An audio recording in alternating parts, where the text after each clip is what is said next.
should be on. Hey, there it is. Now I have to apologize before I start my set. My girlfriend recently got too drunk and thought it'd be a good idea to give me a haircut. And apparently the look she was going for was Hitler Youth. She kind of nailed it. It's good for her. No, I've taken a 6-month hiatus from doing stand-up. So all my jokes are written 6 months ago. So how was your Christmas, everyone? Woo!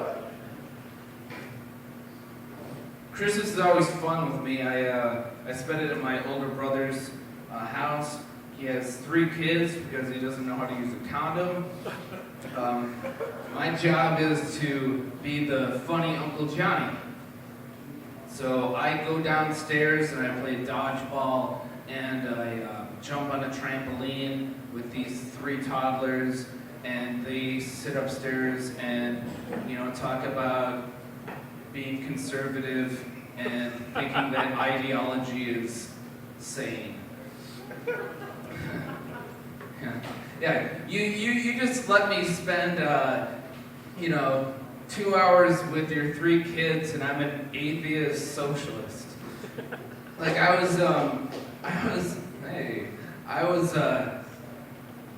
in rehab, and because that worked, and I got into an argument with my father, and he said to me, "I can't believe I gave birth to a socialist." And I said, "I don't know what kind of backwoods sexual education you had, Father, but you didn't give birth to me."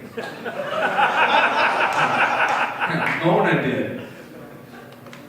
But when you're doing the back 9 at the peak of your life with Glenn Beck and Bill O'Reilly, you're going to have to tell them that you have socialist sperm swing through your scrotum. Yeah, that's a lot of alliteration for one sentence. My father said I'd never do anything with my master's in English literature. Like, get that fucking joke down!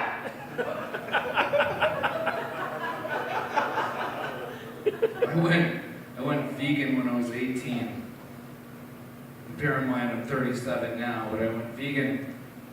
And my father was driving me back to my dorms at the University of Minnesota, and he turned down his conservative talk radio, so I knew some shit was about to go down. And he said, "Son, I'm gonna love you either way. But are you a faggot?" I was like, wow. It's like, based on your terminology, I don't think you're gonna love me either way. But why do you ask? He said, "Well, you've lost a lot of weight lately." I said, "Seriously, what fucking sexual education did you have? Putting a penis in a vagina doesn't burn any or more calories than putting a penis in a butt."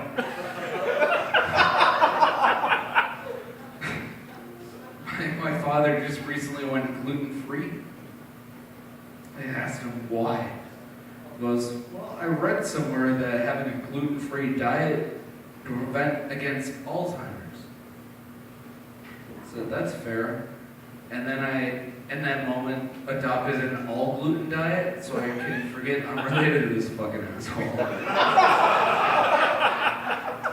Like, I know PSTD is a very serious issue, but I think it's genetic, because I think I got it from my mom, because I think I got it from the second time my dad entered her. Yeah, that's awkward, isn't it? Oh, Mona. I work in a restaurant, in a coffee shop, and I work in a very diverse neighborhood, and I'm not racist against any race, religion, ideology, any sexual orientation. I don't give a shit. But I found out one group of people I hate. Customers. Yeah, you laughed, but did you buy that fucking beer in front of you? You fucking customers. No, they're stupid. They say dumb shit. This one woman came in, she goes, I would like a salad. I said, absolutely. What kind of salad would you like? Would you like some bread with it? She said, no. I gave up bread for Lent. I said, really? You gave up bread for Lent? If there was one thing I think Jesus Christ is kind of into, it's fucking bread. Like, are you going to give up red wine and foot baths? Are you going to give up carpentry and fishing? Are you going to start giving abortions for Lent? Because you're doing it wrong, lady. My girlfriend just taught me to love a band I hate. I didn't know it, but she did. Because every time I go to work, she goes, I love you. And I say, I love you too.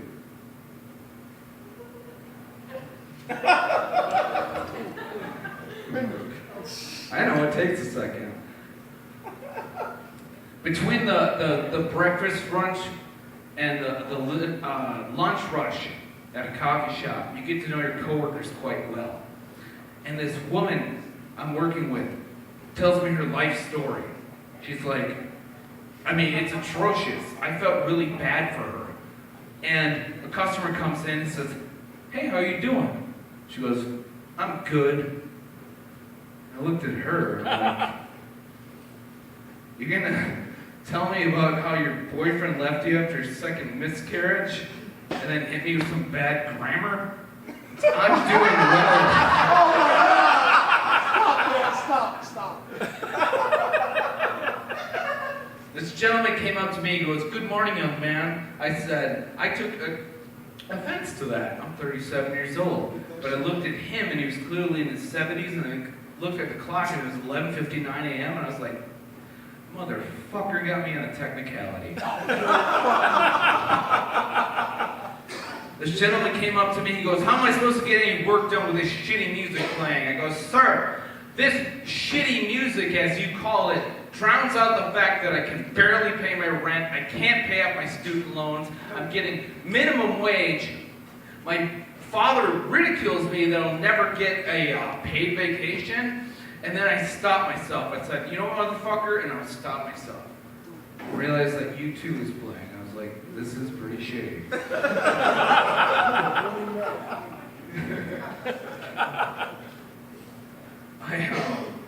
I got called to jury duty recently, which I think is silly, because I don't think the judiciary system really wants me in the jury box, because I'm really just looking for a joke, you know? It's like, if he did something stupid, not guilty, you know? Like, let's say you got drunk and took a shit on the Capitol steps. Cops saw you, not guilty. I don't want to put that guy in jail, I want to hang out with that guy. Let's say you got drunk and beat the shit out of your wife. Well, there's nothing funny about that. That guy's guilty.